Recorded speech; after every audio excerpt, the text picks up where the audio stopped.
What's up, people? I'm Shaggy, the Opinionated Hippie, continuing my deep dive into Tom Waits' catalog, all things Tom Waits, live albums, studio albums, and this, the second soundtrack that I've done, 1992's Night on Earth, the soundtrack to the 1991 Jim Jarmusch film, Night on Earth. I'm going to review it, talk about it, not play music from it, rank it among the other 12 that I've already done, and yeah, that's the whole point of this video. It's also for me to praise this album and say that I am one of those people who think that this should be considered in his overall discography, that I do think it actually plays a pivotal part in the sort of 80s trilogy and actually serves pretty well as maybe part 4 of an 80s quartet.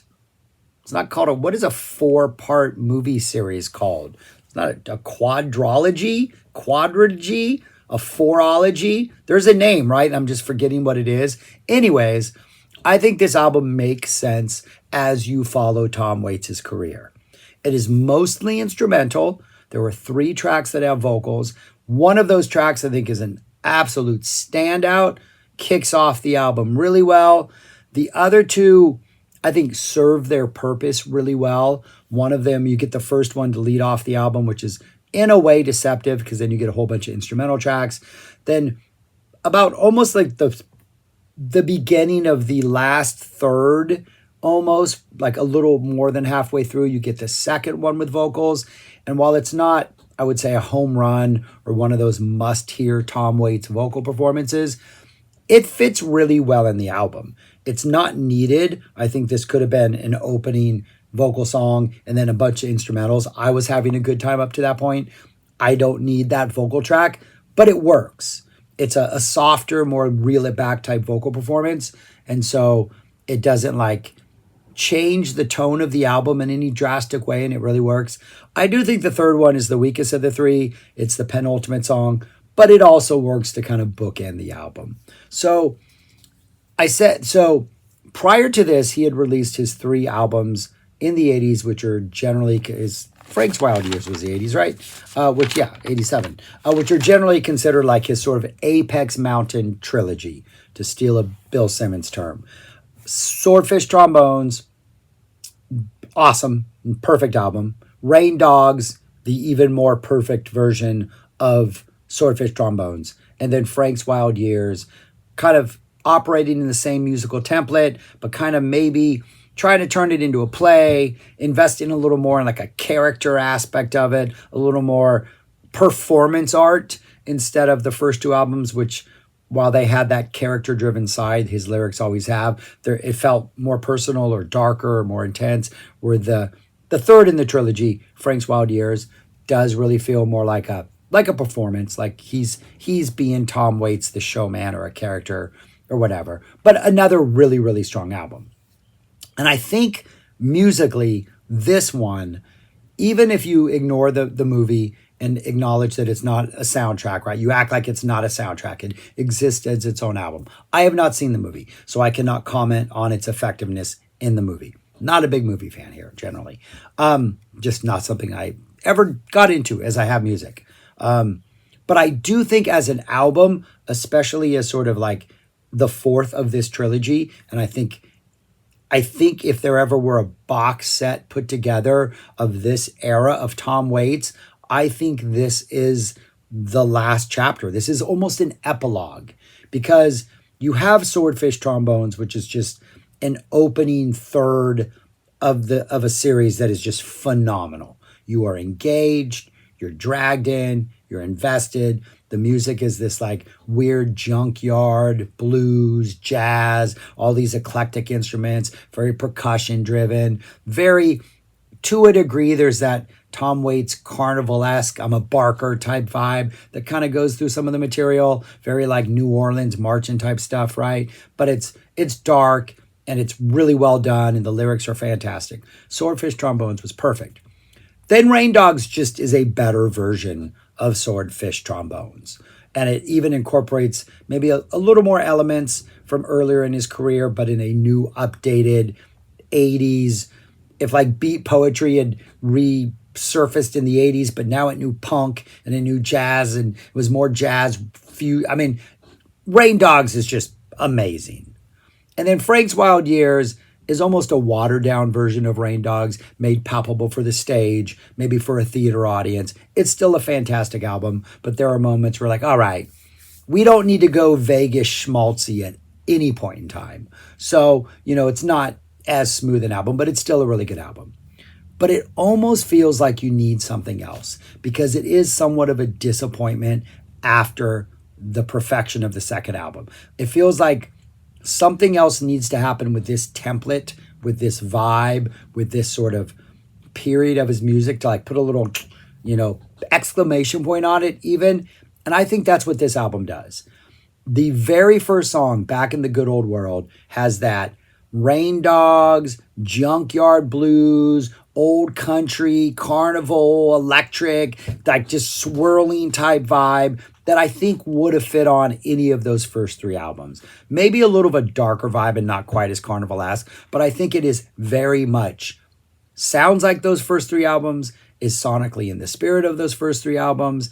It is very much, but it's also someone who's already done those things, and now he is free to do what he wants with this vibe, with this instrumentation, with this sort of eclectic nature of making music. And there is a freedom here that just, I think, completely saturates the first song. It is joyful. It is one of those husky vocal performances, but it's a really good time. It's a great listen. And while it does almost set you up for, like, I know the first time I heard it, I was like, oh man, this is going to be a great soundtrack. And I was like, okay, there's a lot of instrumental stuff. I wanted more vocals because that first song is so good. But the more I revisit this album, the more I'm like, the instruments, a lot of the songs are named after cities because apparently in the movie they go to LA, New York, Paris, Helsinki. Those songs feel like my experiences with each of those cities. And so there is something that the more I return to this, the more it kind of just seems to pay off and it's rewarding. And I deep dive bands a lot. Like I get very obsessive about, like, I'm currently in like a Scorpions obsession. So I've only been pretty much listening. I'll listen to like 2 Scorpions albums, then a couple new things, 2 Scorpions albums, some new stuff, and I'm not revisiting anything else. I tend to do that.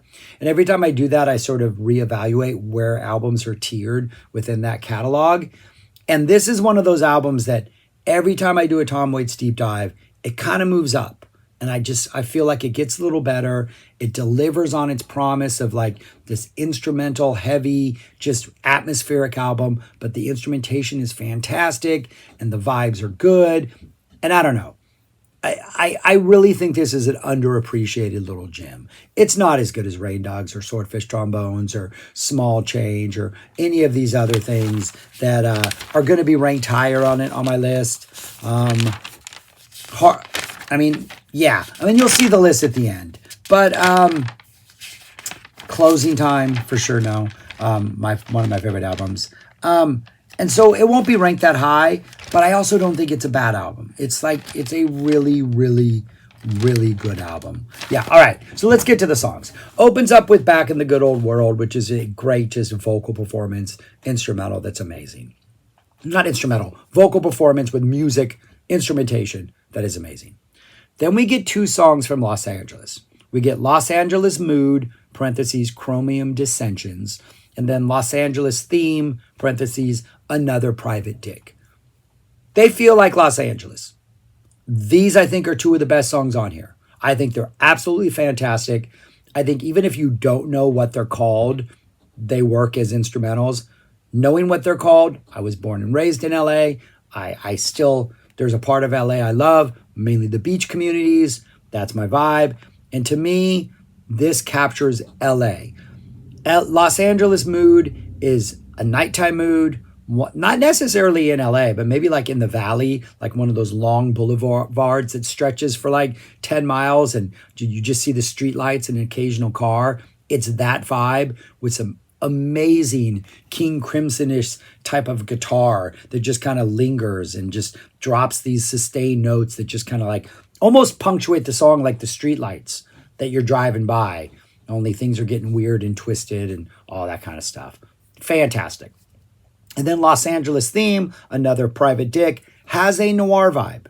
I mean, you can pick up on the noir vibe without the parenthetical another private dick. But then there is some horns that come in, But then this guitar comes in. It's just kind of cocky, just kind of strutting. This little riff that gets repeated gives it a little swag. So it becomes this almost noir funk with some really great bass playing. I don't know. It feels like Los Angeles to me. I've had some great experiences in LA. It's not Hollywood. That's a whole different beast. It's Los Angeles. Great songs. Then we get 2 New York songs, which I don't quite connect with, and I actually think might be the weakest songs on here. Sorry, New Yorkers. New York theme. Hey, you can have that heart attack outside, buddy, in parentheses. And New York mood, new haircut, and a busted lip. They are both very jazzy. Much more set. Thursday night, New York, Greenwich Village, jazz club, that kind of vibe. A true early Tom Waits vibe.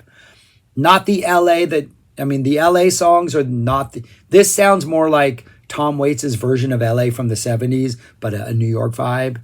Jazzy, piano, some walking bass, both of them. One of them has, the first one has a sax solo. New York mood is a little bit calmer than New York theme. But I think these are maybe the least adventurous songs on here. I think they're the least interesting. They're still good. I still like the vibe, but LA brought it. LA brought it a little bit more. And Tom's from LA, so he had to represent. Then we get a pretty awesome little song called Baby, I'm Not a Baby Anymore. Sort of a junkyard jazz, raggedy jazz type thing. Starts off with a lot of swag. Like the title, Baby, I'm Not a Baby Anymore. What you calling a baby? But then when the melody comes in with the horns, it has this sweetness to it where that becomes a little more like, I'm not a baby. Like then it becomes a little more seductive. Absolutely amazing seductive vibe right smack dab in the middle of this album. Fits the title perfectly. I'm sure whatever's going on in the movie, I have imagined many times listening to this song, but there is some swag. He's trying to seduce you. The melody just kind of like a little bit of sweetness in there. Fantastic song. Good Old World is a waltz, a slow waltz, kind of some woozy jazziness. Okay, little track. Carnival, in parentheses, Brunello del Montalcino. I think that's in parentheses, or is that in brackets? I don't know. But Carnival, this is the title says it all. It sounds like some weird Tom Waits like Mr. Bungle had heard this and we're like, oh, we're going to write a song called Carousel inspired by this song. Though I think those came out the same year. This is very ragged carnival jazz. I mean, the title is exactly what you would expect for Tom Waits. Feels like Tom Waits, but it's good. It's really good and trippy and kind of psyche, but very, madhouse, funhouse carnival vibe. On the other side of the world, this is the second vocal performance. Probably one of the gentlest things he's ever done. Super smooth, super nice, kind of just works really well. This is your Paris cafe, walking on the banks of the river type, that kind of jazz type thing. The vibe is really strong. And we're on the other side of the world, so we're not in LA or New York, so I'm assuming we're in Paris already at this point. It feels like that. Vocals work. It's not needed. We didn't need the vocal to mix it up because I think the instrumentals were doing a really good job of keeping my attention, but it works. And as a break, it is kind of nice to have this. Then we get Good Old World, which has this almost like marchy type vibe to it. Very jazzy, carnival-esque instrumental. Paris mood, un de fromage, very casual, late night jazzy vibe. We are definitely on some jazz cafes by the river. Dragging a Dead Priest is the oral equivalent of that title. It's like 4 minutes of space, of Grateful Dead space. It's fragmented noise for 4 minutes. It's atmospherics.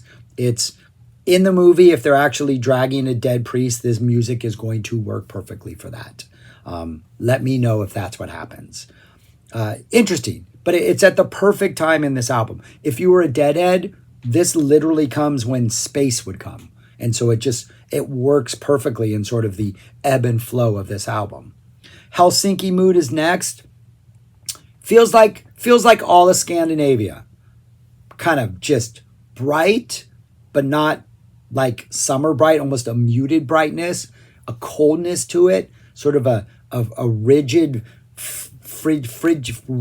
frigidness that's just demanded because everything's so cold and clean and just, I mean, I come from America. Things are not clean here. To go to places where they take care of their cities is always like eye-opening. So, yeah, works perfectly. Almost has this hypnotic, robotic vibe. But yeah, if you had asked me to guess the city that this was, I definitely would have picked something Northern European. That is the vibe I get. Maybe German even I would have gone with, because there is this sort of like, very formal ordered vibe to this. But there is that Helsinki vibe. To me, it works. In my very limited one day I was in Helsinki. 25 years ago. Carnival Bob's Confession is next. Yeah, this feels like the music of a man who's confessing. And in that confession, he's looking for some pity. He's also kind of bragging a little bit. He's also maybe a little pleading a little bit. It's very weird, psyche carnival jazz. It's amazing. The title somehow captures the entire vibe of this song. Then we get the Good Old World Waltz. It has vocals. This is your raspy crooner singing a waltz type thing. Probably the weakest of the three songs, I would say, with vocals. But I think it brings the evenings listened like we're wrapping things up. Let's do it calmly. I like the vibe. And then On the Other Side of the World, the instrumental version, calm, woozy, cafe, Paris, on the streets, jazz, great way to go home. I really, really enjoy this album. I just think it's a solid listen.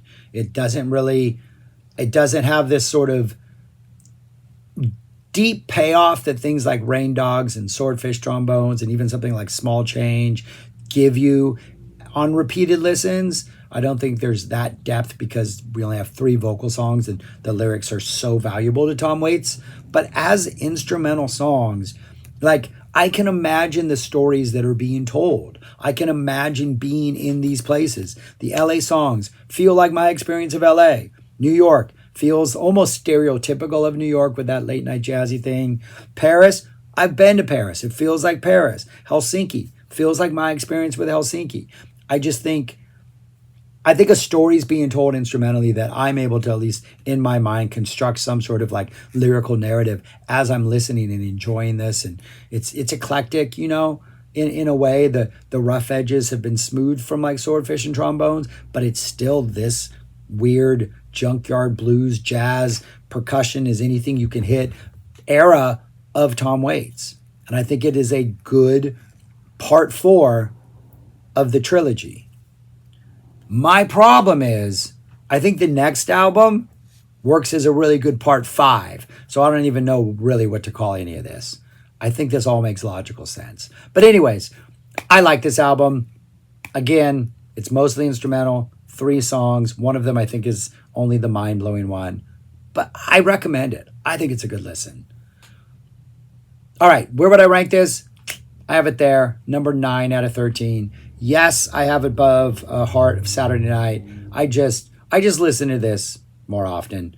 And Big Time, that live one I just did recently, it's just a rough listen. It's more frustrating than anything. I'm like, this could have been a contender, but it's not. But I have to admit, there were things on Heart Attack that just still are, there's a couple Heart Attack tracks that are pretty much better than everything on this album, so I couldn't rank this above Heart Attack. But 9.